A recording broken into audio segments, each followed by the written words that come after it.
Okay, welcome to Tom Q's Tech Tips.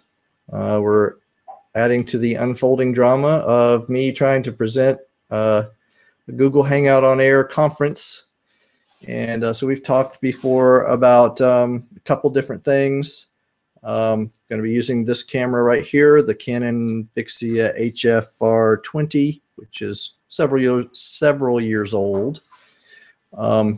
Like it because it's going to have some good optical zoom on it. You might have to be turning this around in the conference to record various people.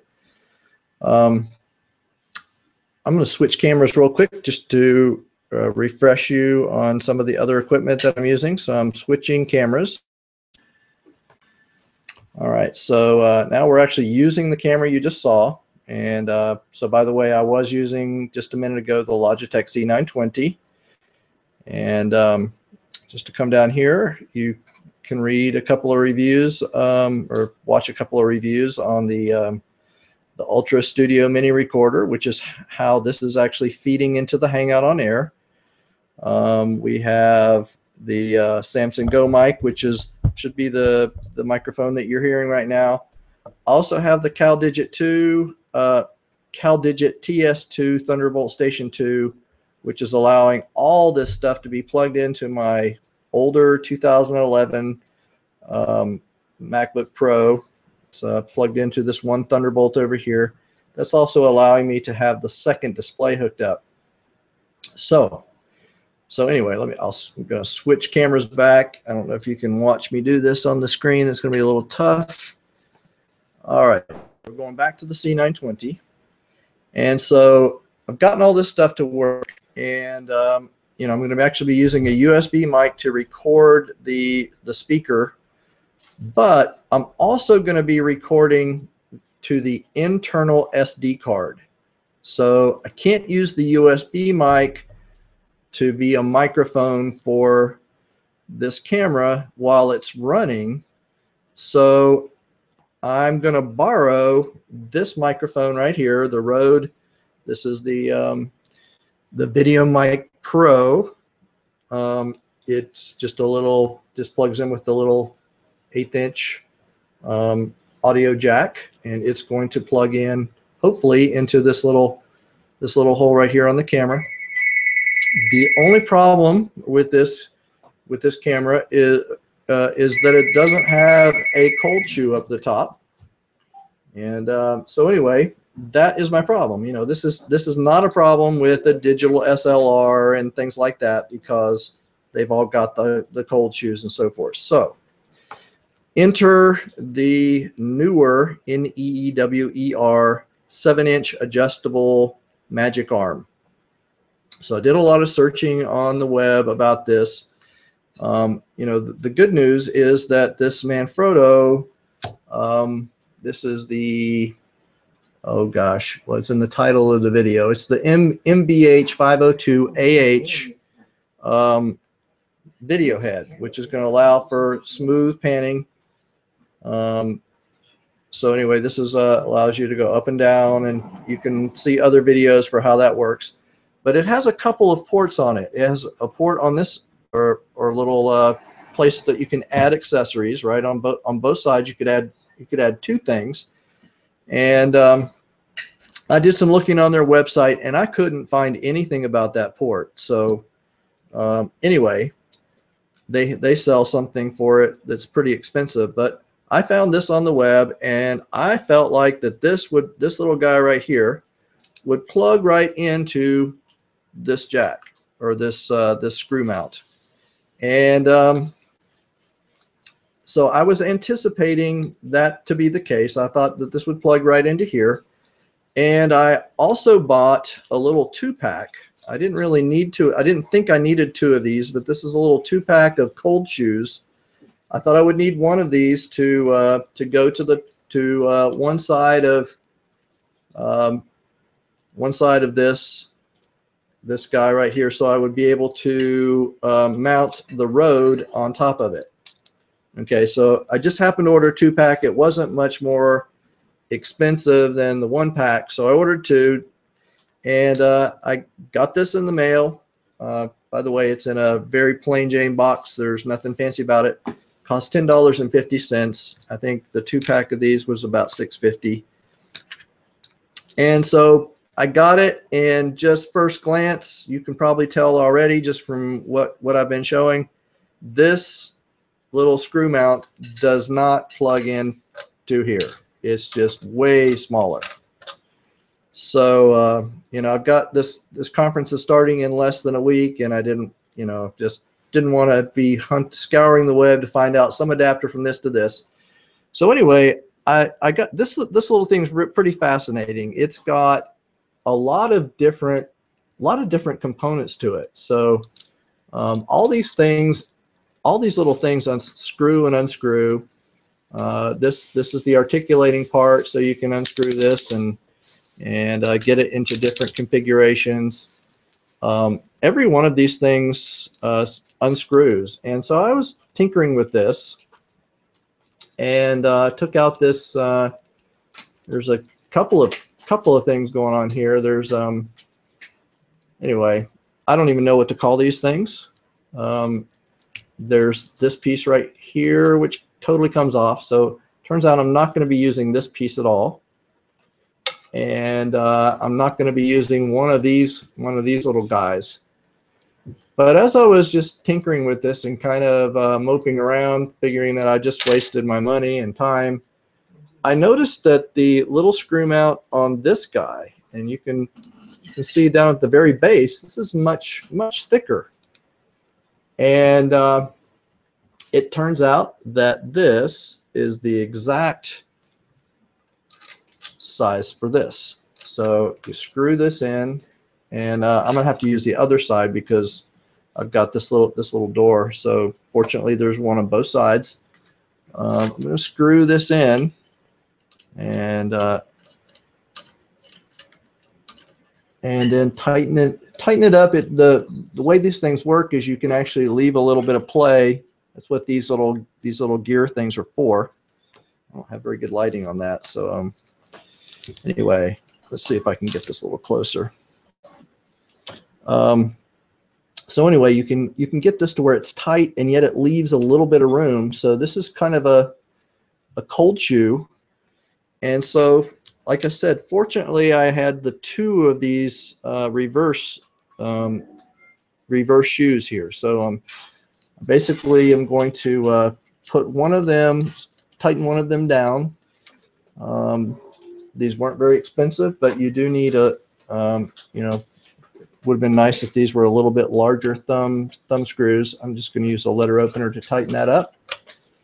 And then you take this guy and screw it into here. One of the 2s. It doesn't really matter which side you go to. And I'm going to straighten it out. They call this friction power articulating. So this is, I'm going to just turn this sideways and screw it in let's see if you can get a right angle. There we go. There we go. I'm going to screw that in. And once this gets in well, then you can start, let's see what I'm going to do. You probably got this all figured out. I've got one little test that, you know, this part I've already figured out, and you know what, this is already feeling a little bit loose. This was much tighter before. I don't know if there's a tension. I don't know if there's a tension for that. So that could be a problem for me. This was supposed to be a friction mount, or friction power articulating magic arm. So that is getting very loose, and wow. Okay, so let's just see if this is going to work. I don't know. It was fine before. Maybe the tightening of the arm. Oh, that's interesting. Somehow tightening this tightens the tension on the friction little ball down there as well. So I did not notice that before. I thought it was just to adjust to be able to adjust this part, but it's actually tightening the tension on these little friction balls. So I just learned that. All right, so once I've got these guys, then I'm going to take the second little shoe and screw it on this side. And again, those are adjustable. And I'm going to hopefully take this the shotgun now and apply it inside the shoe. Tighten that down. By the way, this microphone takes a 9-volt battery. I haven't researched yet how long that battery lasts. So I'm going to have to look into that before I leave. And then I'm plugging the microphone in over here. So anyway, Manfrotto video head, inexpensive Canon camera. I now have the Rode mic hooked up to the top. And so my big test is the Rode mic even going to help me? I mean, these guys, this camera has a little microphone actually built into it right here. So the idea is that I'm probably going to have the Samson H2 little audio recorder up near the speakers, recording a second, just a second quality of audio, just so I'll have that just in case everything fails. Why did I even say that? But anyway, this basically the audio inside the camera is just going to be so that I can have some audio, decent audio to sync with the Samson H2. So anyway, the big question, and I don't know the answer to this yet, is which audio is going to be better, the built-in audio here or the shotgun mic? And I don't expect the shotgun mic to be any louder, but I am expecting it to isolate some of the sound that would be coming from participants or spectators of the conference.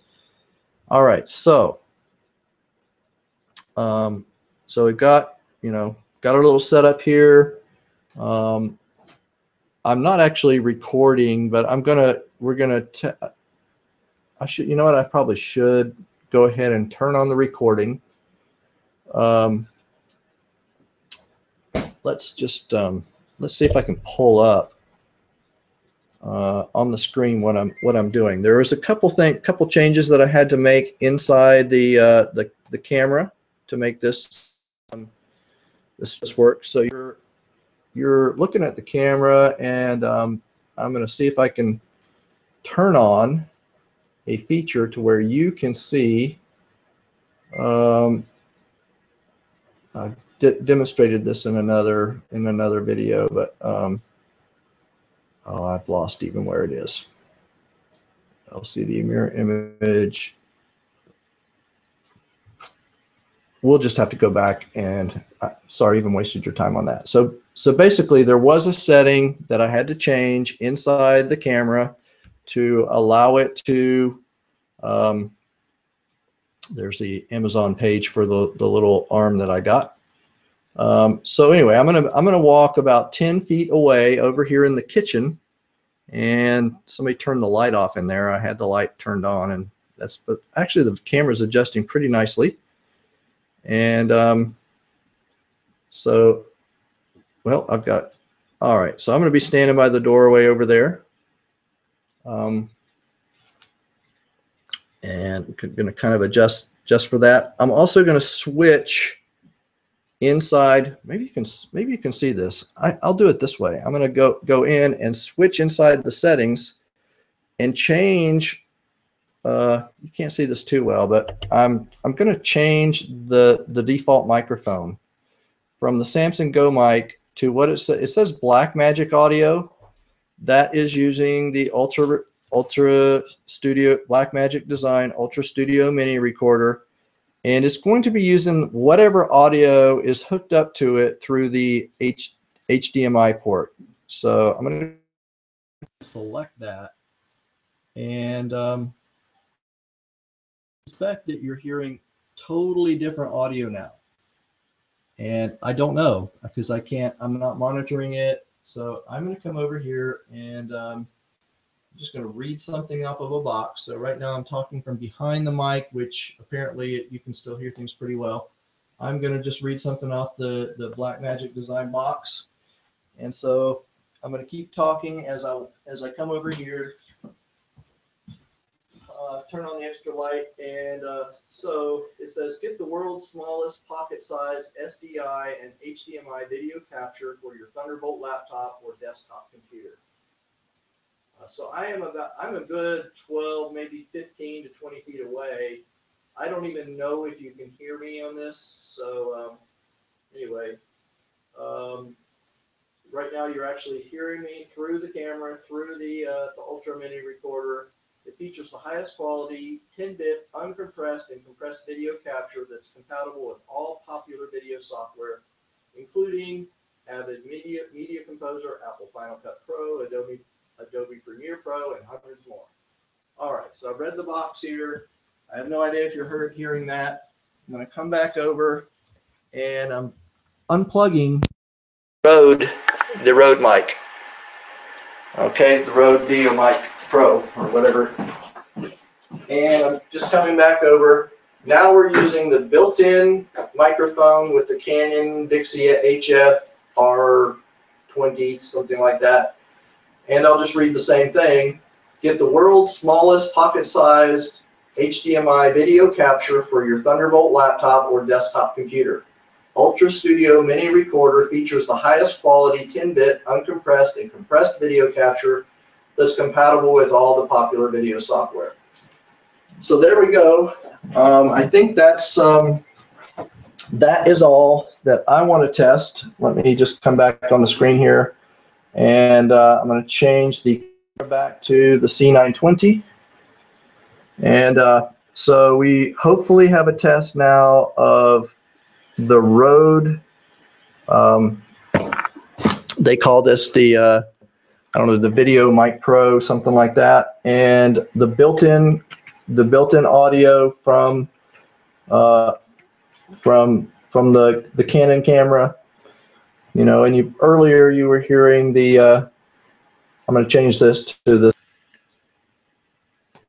So back to the little Samson Go mic that I have down here. So anyway, I don't think there's anything else that I need to talk about.